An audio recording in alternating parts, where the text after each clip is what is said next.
Welcome to Nellai 360.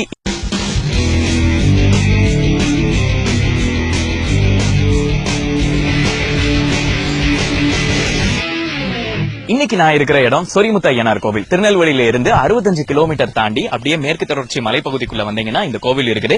Kalakkad Mundanthurai புலிகள் காப்பகம் இருக்குது இல்லையா, அந்த பகுதிக்குள்ளதான் இந்த கோவில். நாம இருக்கிற இடம் தான் சொரிமுத்து ஐயனார் கோவிலுடைய நுழைவு பகுதி, அதாவது நுழைவு வாயில இருக்கிறோம். இன்னும் உள்ள போனீங்க அப்படின்னா நிறைய இங்க இருக்கிற பரிவார தெய்வங்கள் எல்லாமே இருக்குது. சொரிமுத்து ஐயனார் கோவில் நீங்க உள்ள வந்தீங்கன்னா லெப்ட் சைட்ல இந்த பின்னாடி பாக்குற மரத்தை பார்க்க முடியும். இது ஒரு சாதாரண இலுப்பை மரம் தான். ஆனா இதுல ஒரு முக்கியமான விஷயம் நடந்துகிட்டு இருக்கிறதா சொல்றாங்க. என்ன அப்படின்னா இது மணி விழுங்கி மரம் அப்படின்னு சொல்றாங்க. என்ன அப்படின்னா நீங்க மனசுக்குள்ள எதையாவது நேர்த்திக்கடனா மணியை செலுத்தினீங்க அப்படின்னா ஃபர்ஸ்ட் இயர் நீங்க அந்த மணி அதுல தொங்க விட்டீங்கன்னா மறு வருஷம் வந்து பார்க்கும்போது அந்த மணி இதுல இருக்கிறது மாதிரி தெரியல. என்னன்னா மரம் வந்துட்டு உள்ள முழுங்கிறதா சொல்றாங்க இங்க. அதனாலதான் மணி விழுங்கி மரம்னு இந்த மரத்தை சொல்றாங்க. பட்டவராயன் கோவில் பின்னால தெரியுது இல்லையா, எஸ், அந்த கோவில் சொரிமுத்து ஐயனார் கோவிலுக்குள்ள ரொம்ப பிரசித்தி பெற்ற தெய்வமா இருக்குதுன்னு நம்ம சொல்லணும். என்ன காரணம் அப்படின்னு பாத்தீங்கன்னா இங்க ஆடி அமாவாசை திருவிழா ரொம்ப கோலாகலமா நடக்கும். அப்போ கிட்டத்தட்ட திருநெல்வேலி மாவட்டத்துக்குள்ள இந்த கோவில்ல 2 லட்சம் பக்தர்கள் கூடுறாங்க. அதுவும் இந்த மலைப்பகுதிகளில் தங்கியிருந்து ஒரு வாரமா தங்கியிருந்து அவங்களுடைய பிரார்த்தனையை நிறைவேற்றம் பண்றாங்க. இன்னொரு விஷயம் சொல்ல போனா பட்டவராயன் அதுல வந்துட்டு தெய்வம் முத்துப்பட்டன் அவர் இருக்கிறாரு. பொம்மக்கா திம்மக்கா அப்படின்னு அவருடைய மனைவிகள் 2 பேர். சோ மொத்தம் 3 தெய்வங்கள் இங்க இருக்கிறதா சொல்றாங்க. இதுல பட்டவராயன் பாத்தீங்க அப்படின்னா ஒரு பெரிய கதை சொல்லப்படுது. என்ன அப்படின்னா அவரு கேரளாக்காரரா இருந்திருக்கிறாரு. கேரளால ஒரு மன்னர் கிட்ட வேலை பார்த்துட்டு இருந்ததாகவும் ஒரு கதை சொல்றாங்க.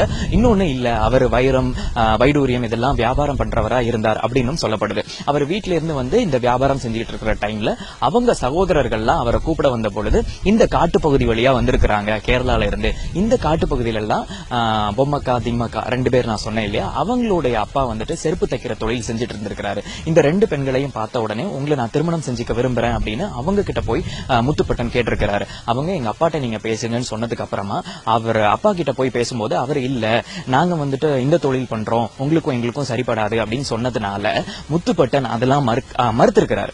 இல்ல, நானும் அதை செய்யறேன், எனக்கு உங்க பெண்களை நீங்க திருமணம் செஞ்சு வைக்கணும் அப்படின்னு சொல்லிட்டு இவரும் செருப்பு தைக்கிற தொழில் செஞ்சிருக்கிறாரு. அது மட்டும் இல்லாம இவங்களோட அது வரைக்கும் அவர் இறைச்சி மாமிசம் எல்லாம் சாப்பிட்டதே கிடையாது. தான் விரும்பின பெண்களுக்காக இறைச்சி மாமிசம் எல்லாமே சாப்பிட்டு இருந்திருக்கிறாரு. அதுக்கப்புறம் இவருடைய திருமணம் நடந்ததா வரலாறு சொல்லுது. இன்னொரு பக்கம் பாத்தீங்கன்னா இவர் மனைவி வீட்டுல இருந்த மாடுகளை மேய்க்க ஆரம்பிச்சிருக்கிறாரு. இங்க இருந்த காவல் வேலையும் செஞ்சிட்டு இருந்ததாகவும் சொல்லப்படுது. அதுக்கப்புறமா ஒரு நாள் இவங்க தோட்டத்துல இருந்த மாடுகள் எல்லாம் யாரோ கடத்திட்டு போறாங்க, யாரோ திருடிட்டு போறாங்கன்னு சொன்னதுக்கு அப்புறமா யாரோ தகவல் வந்திருக்கு. அப்புறமா இவரு அவங்க கிட்ட போர் பண்ணிட்டு இங்க இருந்த ஆத்து, இது ஆறு ஓடுது இல்லையா தாமிரபரணி நதி, இந்த நதியில தன்னுடைய காயங்களை கழுவிட்டு இருந்தாராம். அந்த டைம்ல தான் ஒருத்தர் பின்னாடி வந்து அவரை குத்தி கொலை செஞ்சிட்டதா சொல்லப்படுது. அதுக்கப்புறம் அவரோட சேர்ந்து உடன்கட்டை ஏறி இருக்கிறாங்க அவருடைய மனைவிகளும். அதுக்கப்புறம் தான் பட்டவராயன் கோயில் ரொம்ப பிரசித்தி பெற்ற தெய்வமா இங்க இருக்கிறதா வரலாறு சொல்லப்படுது. இங்க வரக்கூடியவங்க இங்க இருக்கிற நதியையும் இங்க இருக்கிற இடத்தையும் அசுத்தம் பண்ணாம இருந்தா ரொம்ப நல்லா இருக்கும். ஏன்னா இது வன விலங்குகள் இருக்கிற இடம் அப்படின்னு சொல்றாங்க. இந்த வீடியோ உங்களுக்கு பிடிச்சதுன்னா லைக் பண்ணுங்க, ஷேர் பண்ணுங்க.